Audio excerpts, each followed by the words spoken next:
આપણા જીવનમાં આવેલી પરિસ્થિતિને કેવો વળાંક આપે છે અને કેવો વળાંક લે છે વ્યક્તિની પરિસ્થિતિઓ એ જોઈએ. એક ગરીબ ખેડૂત નગરના સાહુકાર પાસેથી થોડી રકમ વ્યાજે લઈ આવ્યો. એક દિવસ સાહુકારે ખેડૂતને બોલાવીને કહ્યું કે અલ્યા, મને મારી રકમની જરૂર છે, માટે બધી જ રકમ વ્યાજ સહિત એક અઠવાડિયામાં આપી દેજે, નહીં તો તારી જમીન મને લખાવવી પડશે. ખેડૂત મૂંઝાયો, આટલી રકમની વ્યવસ્થા કરવી ક્યાંથી? જીવનનો એકમાત્ર આધાર એની જમીન, અને એ હાથમાંથી જતી રહેશે એ વિચારમાં ખેડૂત ધ્રુજી ઉઠ્યો.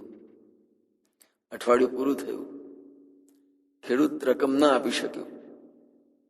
સાહુકારે ગામનું પંચ ભેગું કર્યું, બધી વાત કરી. પંચે કહ્યું કે ખેડૂત રકમ નથી આપી શક્યો, માટે એમણે જમીન સાહુકારને આપી દેવી પડે. આ વાતચીત ચાલતી હતી ત્યાં પેલા ખેડૂતની યુવાન દીકરી ત્યાં આવી. અત્યંત સ્વરૂપવાન છોકરી જોઈને આ સાહુકારને બીજો વિચાર મનમાં ઉઠ્યો.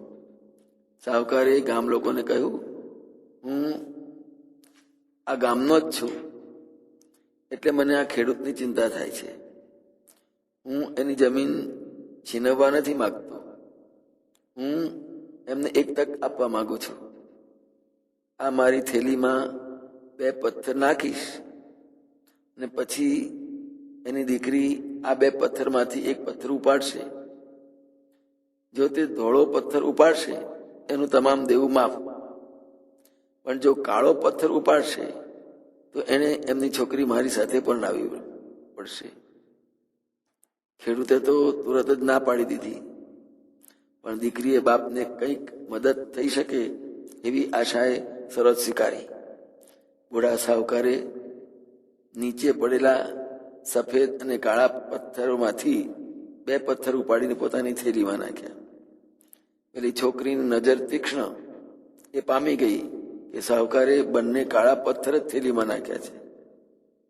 એક ક્ષણ છોકરીએ વિચાર કર્યો કે બાપના માટે મારું નસીબ સમજીને આ બંને કાળા પથ્થરમાંથી એક ઉપાડી લઉં અને આ સાહુકાર સાથે ચાલી જવું. પણ બીજી જ ક્ષણે એને કંઈક જુદો વિચાર આવ્યો અને એના ચહેરા પર રોનક આવી ગઈ. એણે થેલીમાં હાથ નાખીને એક પથ્થર ઉપાડ્યો, અને જેવો હાથ બહાર કાઢ્યો કે તરત જ એ પથ્થર નીચે પડી ગયો, અને જમીન પર તો અનેક કાળા અને ધોળા પથ્થર પડેલા હતા. છોકરીના હાથમાંથી નીચે છૂટી પડેલો પથ્થર કાળો હતો કે ધોળો એ નક્કી કરી શકાય તેમ નહોતું. એટલે છોકરીએ કહ્યું, હવે એક કામ કરો, આ થેલીમાં રહેલો બીજો પથ્થર બહાર કાઢો જોઈએ.